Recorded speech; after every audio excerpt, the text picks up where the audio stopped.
Boa noite a todos. Que bom é mais uma vez estarmos reunidos para louvar e adorarmos.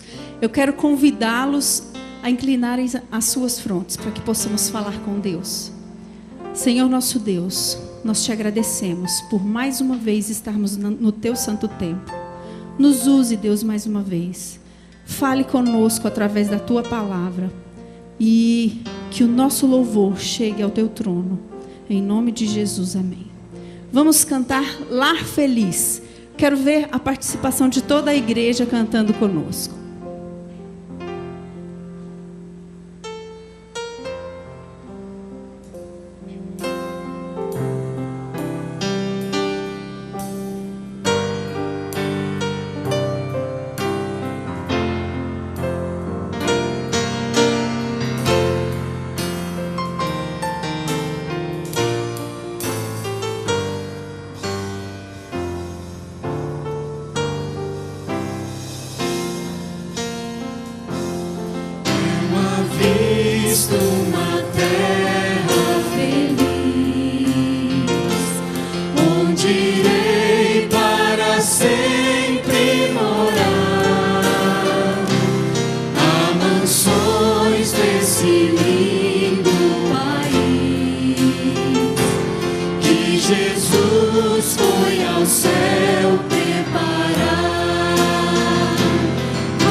Continuando o nosso louvor nessa noite, vamos cantar com todo entusiasmo, de pé, né?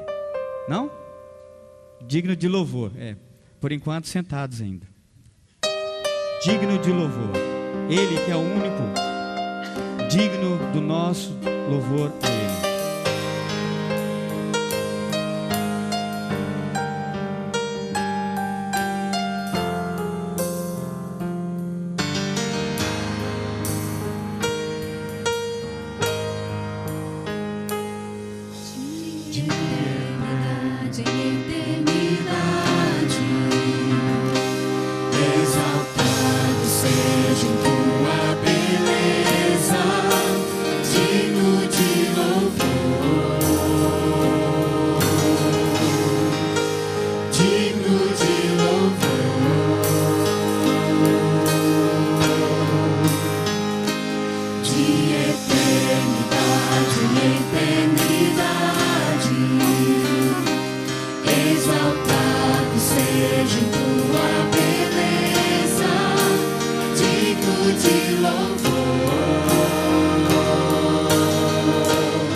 O hino que nós vamos cantar agora é Ao Pé da Cruz.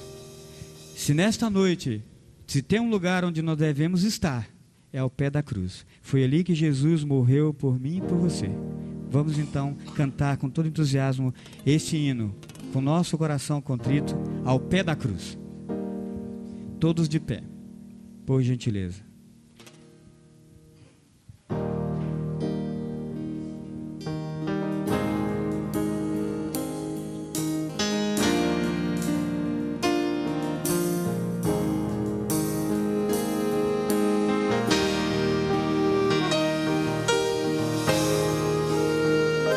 Aquele que sentir no seu coração desejo de estar aqui à frente para nós orarmos juntos, esta é a oportunidade para vocês virem enquanto a música continua.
Pode vir à frente, você que quer orar conosco nesta hora, essa oração intercessória, pode chegar aqui mais perto.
joelho aos pés da cruz, onde o sangue de Jesus foi vertido em amor. Toda a morte, todo o mal, seu amor venceu ali, nada vai nos separar.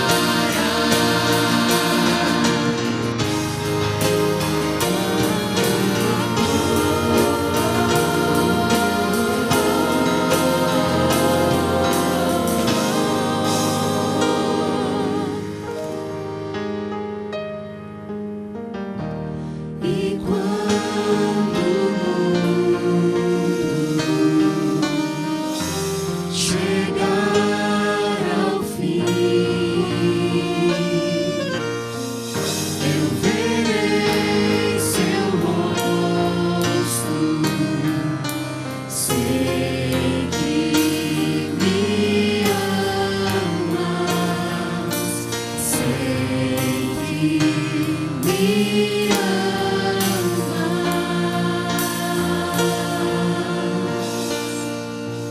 Feche seus olhos agora, vamos orar. Nosso grandioso Deus e eterno Pai, Criador dos céus e da terra, Senhor, o nosso coração nesse instante está aberto e feliz, porque estamos na Tua casa de oração, Senhor. Porque aqui podemos nos achegar ao pé da cruz e entregar esse coração a Ti, Senhor. Sabemos que este mundo está indo ao fim, não há mais coisas horríveis para acontecer. Nós já vimos muitas coisas, terremotos, guerras, maldade para todo lado, Senhor, mas nós temos o nosso pensamento ligado a Ti, que Tu está perto a voltar a esta terra, ó Pai, e há de nos buscar para estar contigo. Nós trazemos nessa hora, Senhor, o nosso coração a Ti, ao pé da cruz, porque foi ali que Jesus venceu o pecado por nós, ó Pai. O pecado que era nosso, a morte que era para ser nossa, Jesus tomou em nosso lugar. Muito obrigado, Senhor, porque um dia Jesus fez isso por nós. Um dia não éramos nada e hoje nós somos criaturas Suas. E Jesus um dia há de nos levar para estar com Ele no céu. Ó Pai de amor, nessa hora aqui queremos pedir, se há alguém aqui que está com problema financeiro, ó Pai, que o Teu Santo Espírito, Tua bondade, a Tua mão recaia sobre esse irmão. Se tem alguém aqui, Senhor, que está com problema dentro do seu lar, problemas com seus filhos, problema conjugal, ó Pai, é o Teu amor que vai salvar aquele lar, aquele casamento, Senhor. Senhor, se há alguém aqui que está sozinho, está vazio, e ele precisa preencher a sua vida, ó Pai, sabemos que Tu és a plenitude na vida das pessoas, de cada um. Senhor, é com esse intuito de estar ao pé da cruz, é com essa decisão que estamos tomando agora, ó Pai. Queremos Te louvar nessa noite, queremos entregar a nossa vida a Ti, que Tu possas estar na vida de cada um aqui, possa estar como aquele que está nos visitando pela primeira vez. Que Tu seja honrado e glorificado nesta noite, é o que Te pedimos em nome de Jesus. Amém. Ajoelha aos pés da cruz, onde o sangue de Jesus foi vertido em amor.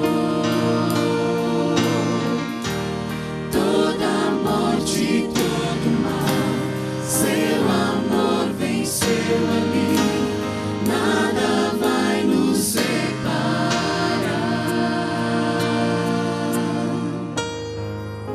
Amém.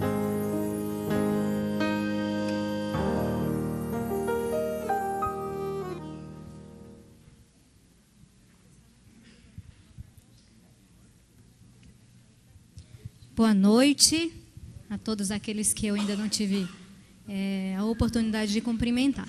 Eu quero desejar boa-vinda, né, a todos os irmãos, a todos os nossos amigos que estão nos visitando nesta noite. Sejam todos muito bem-vindos, que vocês se sintam bem neste ambiente, neste lugar, e que o Espírito Santo de Deus possa entrar nos corações de cada um aqui presente, que nós possamos sair daqui todos com mais poder. Amém?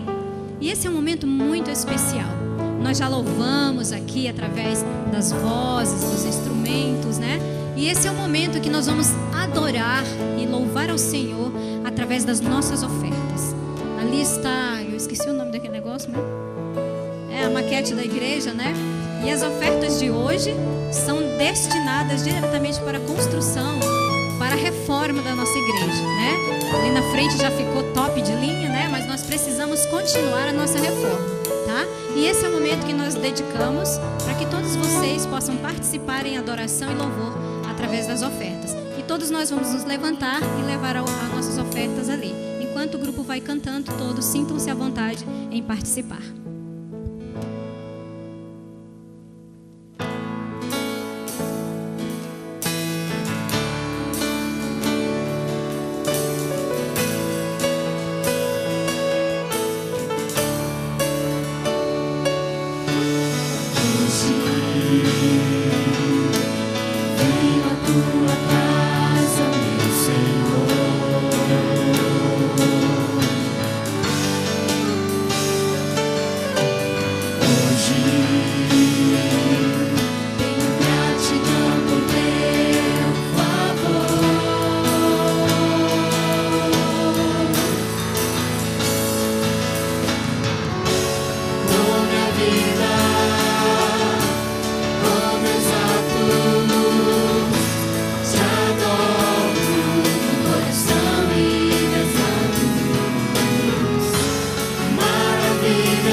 Neste momento, com toda reverência, vamos inclinar as nossas frontes para fazermos uma oração. Querido Deus, nós te louvamos, Senhor, porque mais uma vez os teus filhos estão aqui reunidos para prestar um culto de louvor, adoração e agradecimento ao teu nome. Aceita o nosso louvor, Senhor, aceita a nossa adoração, aceita também, Pai, as nossas ofertas que trouxemos aqui diante do teu altar. Que o Senhor possa abençoar cada vida que ofertou, aqueles também que não puderam, Senhor, que o Senhor possa derramar as tuas bênçãos sem medida sobre a vida de cada irmão aqui presente. Pai, que o andamento dessa reforma possa correr, Senhor, de acordo com a tua vontade, e que tudo que irão fazer aqui possa ser para a honra e para a glória do teu santo nome. Nós te louvamos, adoramos e oramos em nome de Jesus. Amém.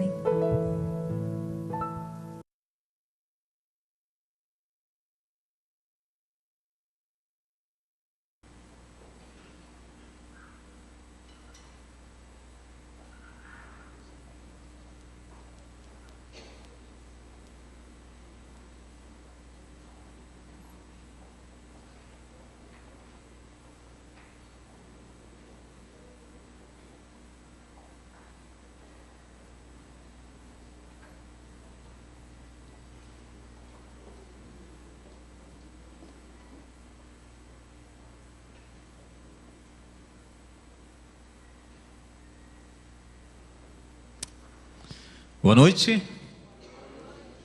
Que a paz do nosso Senhor Jesus inunde o nosso coração, inunde esse ambiente e realmente nos transforme. Amém? Que bom que você está aqui nessa noite. Que bom que nós nos encontramos aqui. Esse é o melhor lugar do mundo. Amém? estamos na presença do nosso Deus, aos pés da cruz, não há lugar melhor para nós estarmos, para nós aproveitarmos esse tempo juntos. Pastor Vinícius pede desculpas à igreja, ele não pôde estar presente, ele precisou viajar, foi até Brasília, se eu não me engano, pois a sobrinha dele nascia agora no final da tarde. E não há tempo, não haveria tempo suficiente para ele chegar aqui, né, no horário, tá? Então ele pede desculpas e desde já confirma a sua presença no próximo domingo para dar continuidade a esta série. Amém? Qual é mesmo o tema geral? Alguém lembra? Armadilhas da mente. Domingo passado, o pastor Vinícius tratou de um assunto bastante interessante, bastante importante, né? Usando como exemplo a experiência de Caim e Abel. Ele falou um pouco a respeito de como nós adoramos a Deus. E na verdade ele falou dessa armadilha, né, da nossa mente, que é justamente nós escolhermos adorar a Deus da forma que nós achamos adequada. Foi mais ou menos isso que ele tratou no domingo passado.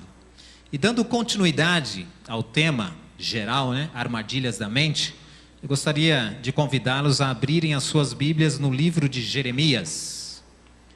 Livro de Jeremias.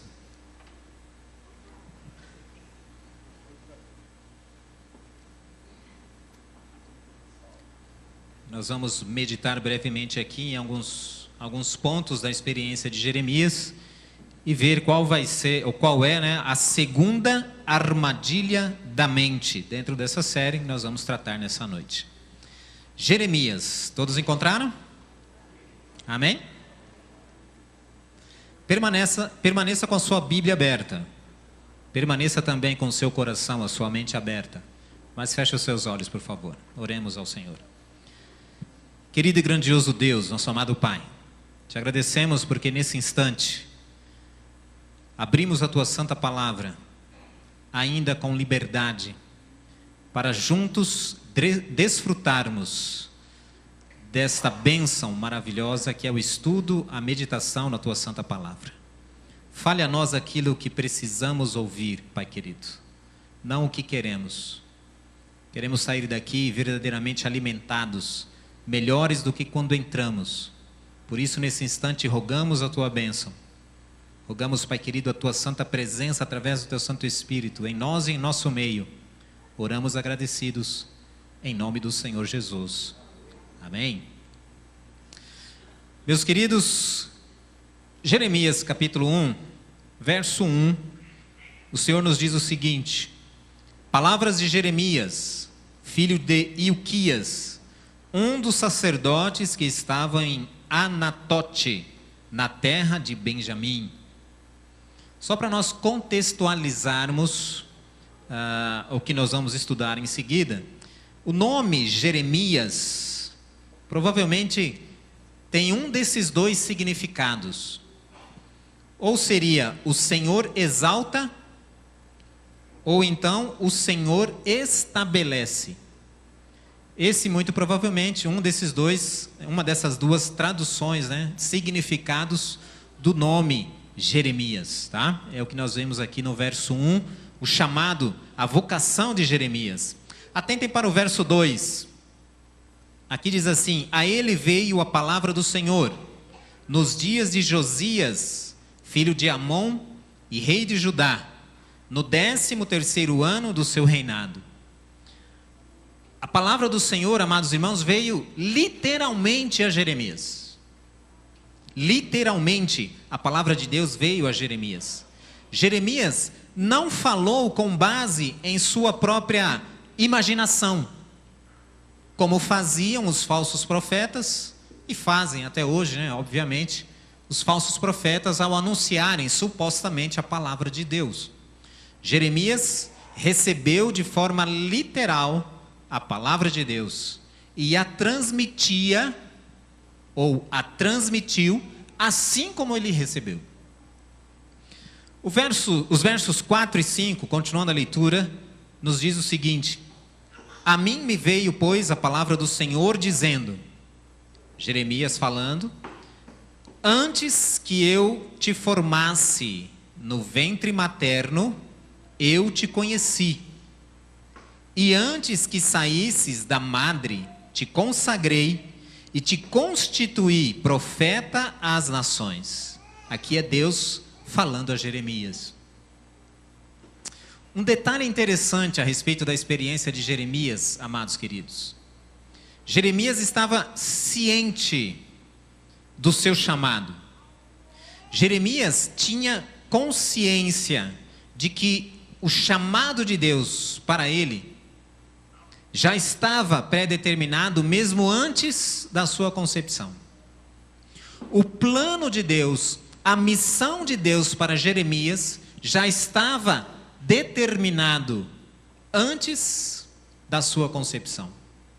Deus já o conhecia e já havia determinado uma missão para ele antes, da sua formação no ventre da sua mãe.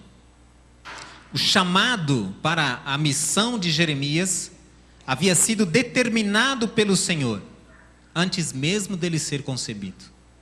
Isso não é fantástico? O fato, a certeza que nós temos de que Deus nos conhece mesmo antes da nossa formação, de que Deus nos atribui uma missão mesmo antes da nossa concepção, de que Deus nos conhece antes de nós virmos à existência, amados irmãos. Deus não é alguém para quem nós somos apresentados depois de nascidos. Ainda que haja aquela apresentação formal na igreja, dos recém-nascidos, quando são trazidos aqui para serem apresentados ou dedicados ao Senhor, Deus não passa a conhecer a pessoa naquele momento. Deus já nos conhece antes mesmo de nós existirmos. Afinal de contas, Ele é Deus. Ele é onisciente. Ele conhece o fim desde o princípio. E isso, meus queridos irmãos, realmente é fantástico. Isso é realmente especial. E isso nos traz um conforto, uma segurança única, exclusiva.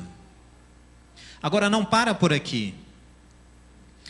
O papel de Jeremias, a missão que Deus atribuiria a Jeremias, seria ser profeta para a nação de Judá, bem como ser mensageiro de Deus para as nações. Havia uma missão especial a qual Jeremias deveria cumprir. Deus já havia separado Jeremias para essa respectiva missão, função. Cabe aqui abrirmos um parêntese, para ficar bem claro essa questão. Em relação à salvação, não há uma seleção pela parte de Deus. A salvação é estendida a todos.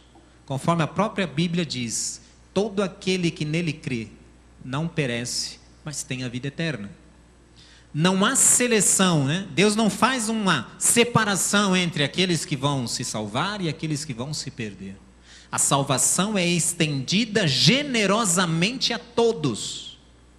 Mas Deus exerce a sua soberania e autoridade ao determinar missões, funções, atribuições, responsabilidade. Aí sim, amados irmãos, Deus escolhe o que e a quem. Quando nós tratamos de missão, salvação não. Salvação é estendida a todos. Porém, missão, Deus exerce a sua soberania, a sua autoridade e escolhe qual missão e a quem atribuir esta missão. No caso de Jeremias, foi chamado para ser profeta, para ser um mensageiro de Deus para todas as nações. Mas se nós continuarmos a leitura, verso 6, observem, amados irmãos, a resposta de Jeremias ao chamado de Deus.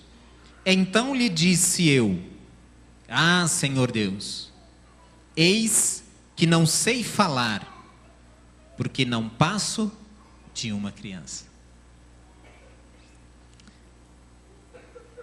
Essa resposta ou essa atitude de Jeremias faz nos lembrar de um outro episódio. Bem antes de Jeremias, né? Chamado de Moisés. Lembram-se? Moisés também foi chamado por Deus para uma missão específica. E quando Deus diz para Moisés assim: olha, Moisés, você foi separado para realizar uma missão. Qual foi a atitude e a resposta de Moisés? Senhor, sou pesado de língua. Ou seja, Senhor, eu não sei falar. Senhor, eu não tenho condições de cumprir essa missão, porque eu não tenho capacidade, não tenho habilidade para falar. Como vai ser eu diante das pessoas, diante dos líderes, diante do rei, diante do faraó, diante dos magos, diante de todos? Não conseguirei exercer essa função porque eu não tenho habilidade para falar. Será que era isso realmente? Moisés havia sido educado nas melhores escolas do mundo na época. Havia passado 40 anos no Egito, nas escolas do Egito, inclusive sendo preparado para ser faraó. Conhecimento e habilidades, com certeza, Moisés tinha. Mas diante da responsabilidade que lhe era atribuída, Moisés, poderíamos dizer assim, tremeu na base. Da mesma forma, Jeremias, quando recebe o chamado de Deus, ele como que coloca um obstáculo, coloca um empecilho para que a obra, para que a missão fosse cumprida. A exemplo de Moisés, Jeremias diz: Senhor, eu não sei falar. Só que no caso aqui, Jeremias diz assim: olha, porque eu sou como criança. É interessante, amados irmãos. Moisés tinha 80 anos quando foi chamado por Deus para voltar ao Egito e cumprir a missão de libertar o povo de Deus. Jeremias, neste momento, no chamado de Deus, tinha cerca de 24 anos de idade. Já não era um garoto. Não era um adolescente irresponsável, né? Um jovem, bom vivant. Tinha 24 anos e, obviamente, tinha alguma experiência. Mas diante do chamado, amados irmãos, a atitude de Jeremias, a resposta ou a desculpa de Jeremias para que a missão não fosse cumprida, era a sua dificuldade em se expressar, quem sabe. Eu não sei falar. Sou um derrotado. Nada do que eu faço dá certo. Eu não tenho solução. Ninguém gosta de mim. Tudo dá errado comigo. Eu não faço nada certo. Você já ouviu essa frase? Ou essas expressões? Quem sabe você mesmo já não tenha, né, manifestado essa expressão, dito esta frase, diante de um desafio, diante de uma oportunidade? Amados irmãos, nós precisamos refletir qual tem sido a nossa atitude diante dos desafios, diante das oportunidades que a vida se apresenta a nós. O que nós gostaríamos de meditar brevemente nessa noite, amados irmãos, dentro do tema geral do estudo, né? Armadilhas da mente. A segunda armadilha seria justamente essa realidade aqui, esse contexto. O que os psicólogos costumam chamar de coitadismo. Coitadismo. Olha só o que Augusto Cury fala a respeito disso. Ele diz o seguinte: o coitadismo é o conformismo potencializado, capaz de aprisionar para que não utilizemos as ferramentas para transformar a nossa história. Coitadismo é especialista em dar desculpas. A pessoa que é coitadista, né, é especialista em dar justificativas evasivas para não assumir o compromisso, para não realizar a missão, para não cumprir a parte que lhe corresponde. Diante de um desafio, diante de uma oportunidade de crescimento, de desenvolvimento, ele usa como que de muletas para justificar a sua aparente incapacidade para desenvolver, né, aquela responsabilidade. Sempre tem justificativas para não atuar. Sempre tem alguma justificativa para não agir, para não assumir responsabilidades, para não assumir o seu papel, para não cumprir a sua missão. E, amados irmãos, o inimigo sabe disso. Sentir pena de si mesmo pode ser completamente destrutivo. Isso faz com que a superação dos desafios, dos problemas, se torne praticamente impossível.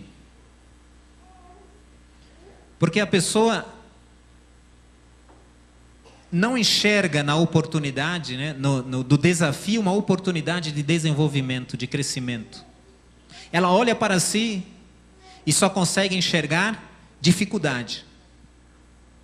Só consegue enxergar justificativas para ele não conseguir cumprir aquilo que lhe é determinado. Esta síndrome, né, a síndrome do coitadismo, atinge uma boa parte da população. Uma boa parte dos seres humanos no planeta Terra acabam sendo atingidos por essa síndrome. E, meus amados, essa síndrome é um veneno nocivo que dilacera corações, que destrói vidas, que destrói futuros,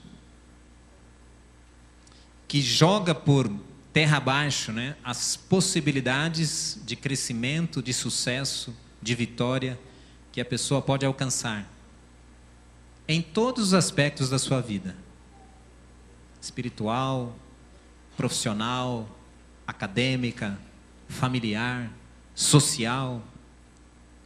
Esse tipo de comportamento, esse tipo de atitude, amados irmãos, essa armadilha mental que o inimigo conhece muito bem e trabalha com uma incrível habilidade em nosso consciente, em nossa mente, acaba por impedir que haja crescimento, que haja desenvolvimento, que alcancemos sucesso. Veja bem, autopiedade, coitadismo, autocomiseração, baixa autoestima são sinônimos de autodestruição. Consciente ou inconscientemente, a pessoa que tem esse pensamento, né, essa atitude, essa resposta diante dos desafios, das oportunidades que a vida coloca diante de nós, que Deus apresenta diante de nós, pessoas que têm esse tipo de atitude, amados irmãos, estão contribuindo para a sua autodestruição. Agora, precisamos refletir em um ponto importante aqui. Qual é a atitude, qual é o pensamento de Deus diante do fato de nós nos sentirmos dessa maneira? Baixa autoestima, autocomiseração, né? O coitadismo, conforme dizem aí os especialistas na área de psicologia. Como é que Deus se sente tendo diante de si, né, uma criatura, um filho seu, com esse tipo de atitude, irmãos? Tem um texto no livro Desejado de Todas as Nações, na página 668, é um comentário bíblico, né, a respeito de Jesus Cristo, sua vida e a sua obra no planeta Terra. Preste atenção no seguinte texto: o Senhor fica decepcionado quando o seu povo tem uma baixa autoestima. Ele deseja que sua escolhida herança se avalie de acordo com o preço que ele lhes deu. Não há outra referência pela qual nós podemos nos avaliar, irmãos. E se nós nos avaliamos em relação a qualquer outro tipo de referência, com certeza absoluta, nós entraremos nesse círculo vicioso. A única maneira de nós entendermos o valor que nós temos é se nós nos avaliarmos de acordo com o preço que o Senhor pagou por nós. Porque Deus nos ama muito e deu o seu Filho unigênito, né? Ele entregou o Senhor Jesus Cristo para morrer na cruz do Calvário por cada um de nós. O texto continua dizendo assim: se assim não fosse, Ele não teria enviado o seu Filho, então dispendiosa missão para resgatá-los. Amém? Nós temos um valor enorme diante de Deus. Não há como mensurar, porque o preço pago por nós, humanamente falando, é impagável. Ou seria impagável, né? No caso de nós seres humanos. O próprio Deus vem à terra, encarna, morre em nosso lugar, derrama por nós o seu sangue na cruz do Calvário, pagando o preço pelo nosso resgate. Não há preço maior. Não há um pagamento que supere esse pagamento. E nós precisamos aprender ou nos acostumar, amados, a nos avaliarmos de acordo com este preço. A verdadeira autoestima positiva tem origem em Deus. Para aqueles que quiserem acompanhar, São João capítulo 3, verso 16, né? São João capítulo 3, verso 16 diz: porque Deus amou ao mundo de tal maneira, observe, de tal maneira, não há como descrever o amor de Deus por nós. A única forma é dizer assim, não tem como. É um amor incomensurável, indescritível.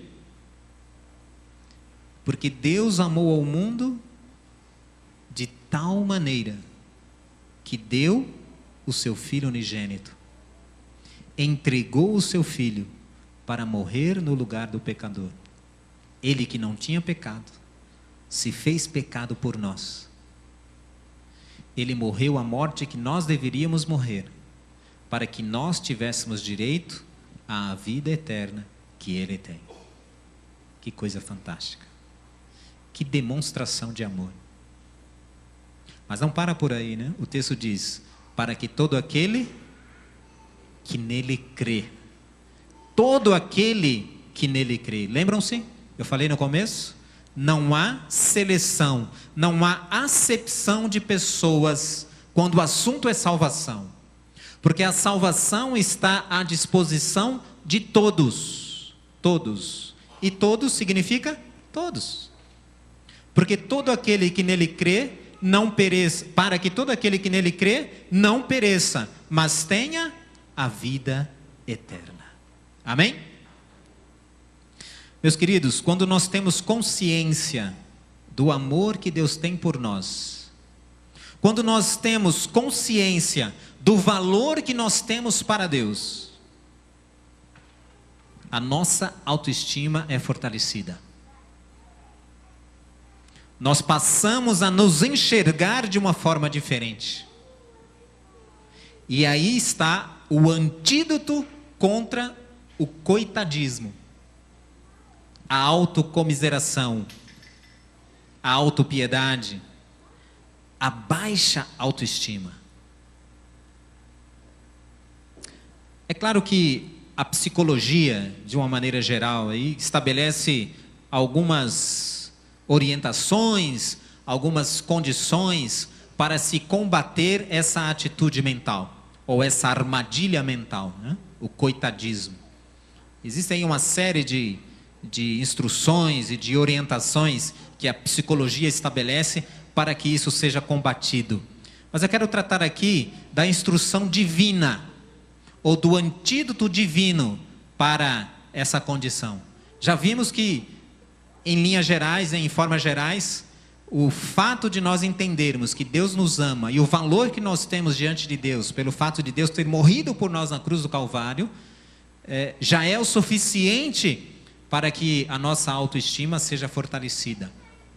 Mas eu quero contribuir ainda com este conceito ou esse pensamento, citando 3 versos apenas da palavra de Deus. Primeiro nós encontramos em Josué capítulo 1, verso 9. Josué capítulo 1, verso 9. Aqui o Senhor nos diz: não te mandei eu? Esforça-te e tem bom ânimo.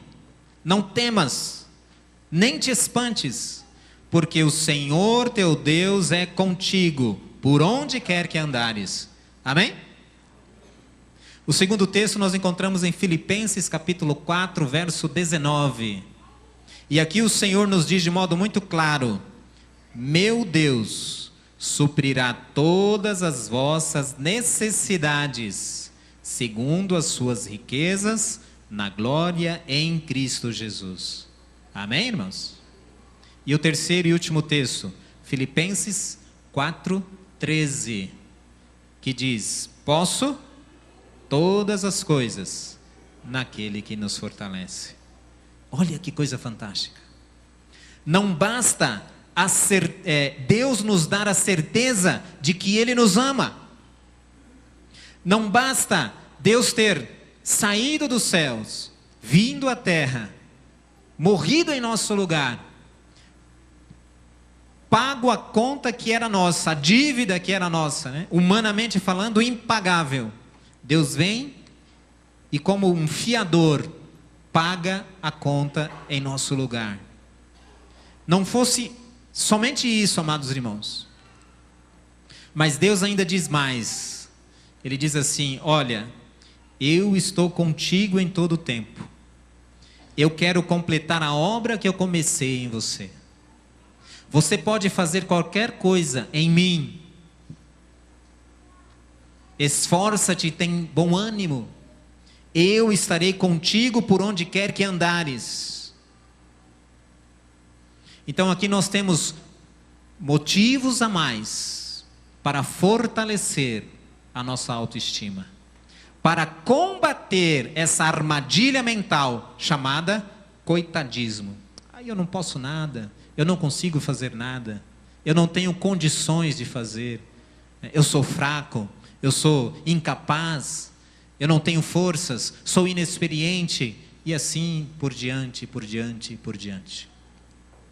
São desculpas, são muletas que nós usamos para justificar, né, um aparente receio, medo, quem sabe, ou uma irreal incapacidade para cumprirmos uma missão, para desenvolvermos as nossas habilidades. Isso é fato, irmãos. Nós precisamos entender que o inimigo consegue trabalhar conosco nesse sentido, consegue induzir-nos a este pensamento, e acabamos nos tornando prisioneiros dessa armadilha mental. Mas não é necessário que nós continuemos prisioneiros, né, desse conceito, dessa visão, desse entendimento, porque Deus de forma muito clara nos apresenta aqui antídoto para vencermos essa atitude, né? Voltando à experiência de Jeremias, agora os versículos 7 a 9, observem, versos 7 a 9. Mas o Senhor me disse: não digas, não passo de uma criança, porque a todos a quem eu te enviar irás, e tudo quanto eu te mandar falarás. Não temas diante deles, porque eu sou contigo para te livrar, diz o Senhor. Depois estendeu o Senhor a mão, tocou-me na boca, e o Senhor me disse: eis que ponho na tua boca as minhas palavras. Amém? Deus chama, Deus convoca, Deus atribui responsabilidade, missão, objetivos, mas Deus não nos deixa sozinhos. Ele mesmo diz: estarei contigo. Assim como ele disse a Moisés, assim como ele disse a Jeremias, Deus estaria com Jeremias. E no chamado de Jeremias, Deus diz 2 vezes para ele isso: eu estarei contigo. E Deus estaria com Jeremias, amados, para capacitá-lo e para protegê-lo. Este era o receio de Jeremias, né? Como ele estaria diante dos reis, dos líderes de Israel e da Babilônia, como ele falaria e qual seria o resultado da sua fala. Ele temia não conseguir falar e também temia pela própria vida. Mas Deus aqui, amados irmãos, por 2 vezes, garante ao profeta que estaria presente para capacitá-lo e para protegê-lo. Jeremias venceria, desde que ele permanecesse nas mãos de Deus. Essa era a condição. Essa é a condição. E por falar em estar nas mãos de Deus, há uma reflexão, né, que fala sobre isso. Eu separei apenas uma parte dela aqui para contribuir aqui no nosso estudo. E ela diz assim: uma vara em minhas mãos vai manter os animais afastados de mim. Nas mãos de Moisés, abriu o mar vermelho. Um estilingue nas minhas mãos é apenas um brinquedo. Nas mãos de Davi, se tornou uma arma poderosa. 2 peixes e 5 pães nas minhas mãos se tornam apenas alguns sanduíches. Nas mãos de Cristo, alimentaram multidões. Como vimos, tudo depende das mãos. Coloque-se nas mãos de Deus. Somente Ele pode fazer a diferença na sua vida. Porque tudo depende das mãos que o têm. Não tem como ser diferente. A Bíblia diz: se Deus é por nós, quem será contra nós? E como nós já vimos aqui, né? Deus deseja operar em nós tanto o seu querer quanto o efetuar segundo a sua boa vontade. Nós podemos todas as coisas naquele que nos fortalece. Não tem porquê nós estarmos presos a essa armadilha mental, conceituada como coitadismo. O nome até meio, né, estranho. A palavra de Deus lá em Hebreus capítulo 10, versos 35 a 38, chama a nossa atenção para o seguinte: não abandoneis, portanto, a vossa confiança. Ela tem grande galardão. Com efeito, tendes necessidade de perseverança, para que, havendo feito a vontade de Deus, alcanceis a promessa. Porque ainda dentro de pouco tempo aquele que vem virá, e não tardará. Todavia, o meu justo viverá pela fé. Amém? Tudo depende das mãos que o têm. E o nosso maravilhoso Deus, como um oleiro, deseja nos tomar em suas mãos, refazer o vaso, eliminar, né, as asperezas, as imperfeições deste vaso, tratar as feridas, curá-las, restaurar a vida, restaurar a alegria, nos dar a eternidade. Não tem por que nós continuarmos presos a estas armadilhas mentais, uma vez que o Deus que tudo pode deseja nos transformar a cada instante. Deseja você colocar-se nas mãos deste oleiro maravilhoso? Deseja você permitir que Deus transforme a sua vida? Deseja você permitir que Deus vá contigo por onde quer que andares? Colocar em sua boca as palavras dele, em sua mente os pensamentos dele, colocar em sua vida as atitudes dele?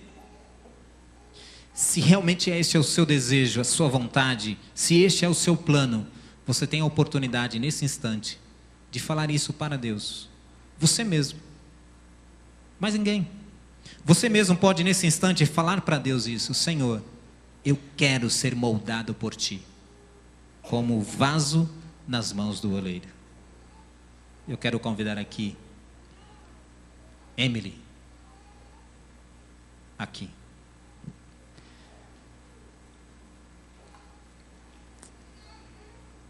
Ela vai falar justamente sobre este milagre em nossas vidas. E enquanto você ouve a mensagem musical, você pode se colocar em pé onde você está, ou se preferir pode vir aqui à frente e manifestar através da sua atitude esta decisão que você toma em seu coração. Que Deus os abençoe. Amém.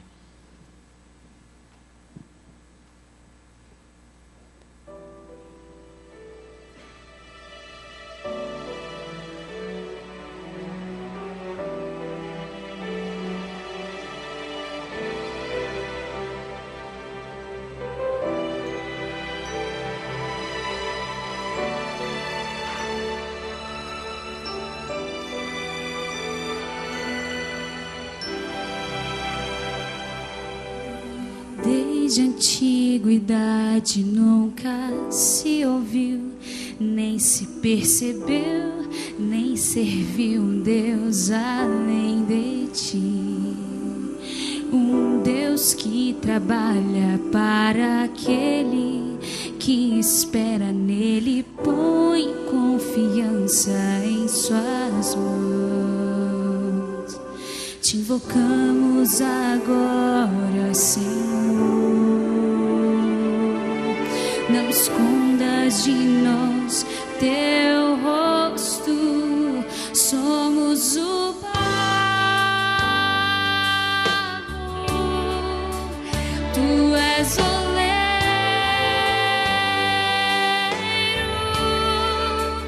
tu és o nosso Pai.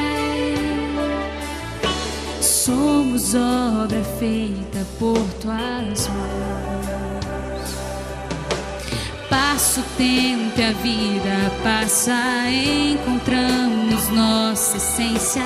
Tudo se passou e era vaidade. Nós murchamos como folha e as nossas iniquidades como o vento nos levam pra longe. Te invocamos agora, Senhor. Não escondas de nós teu rosto. Somos o barro,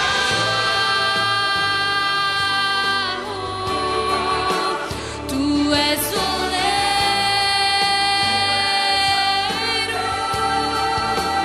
tu és o nosso Pai, nosso Pai. Somos obra feita por tuas mãos.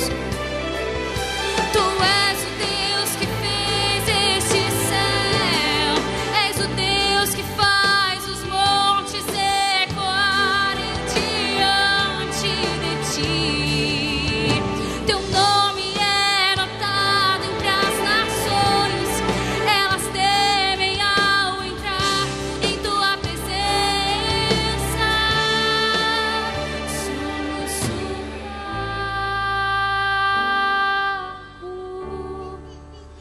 Tu és oleiro,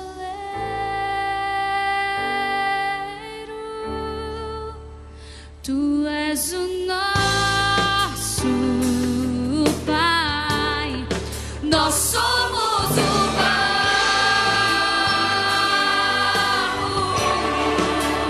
tu és oleiro,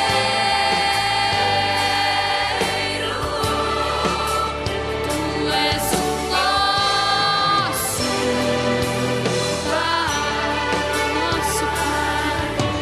Somos obra feita por tuas mãos. Somos obra feita por tuas mãos.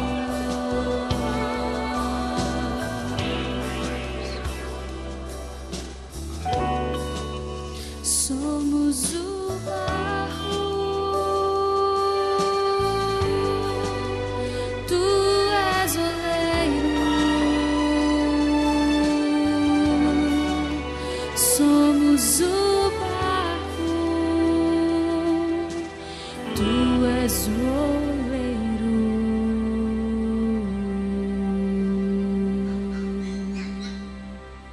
Amém. Amém. Obrigado, Emily. Oremos. Senhor Deus, nós somos o barro, tu és o oleiro. Desejamos ser transformados por ti. Por isso clamamos nesse instante a tua bênção. Nós lhe damos permissão para que o Senhor opere em nós essa transformação. Por favor, Pai querido, atue poderosamente na vida de cada um aqui presente. Cada um de nós temos as nossas muletas. Cada um de nós, de alguma forma, em algum contexto, estamos presos em uma armadilha mental. Queremos nos libertar dela, ou delas. Por isso, Pai querido, nós confiamos em Ti, pois sabemos que somente o Senhor pode operar esta plena libertação. Rogamos a Tua bênção, rogamos o Teu perdão, rogamos Teu amparo e proteção no retorno aos nossos lares, pois oramos agradecidos em nome do Senhor Jesus. Amém, Senhor. Amém. Uma ótima semana a todos, que Deus os abençoe.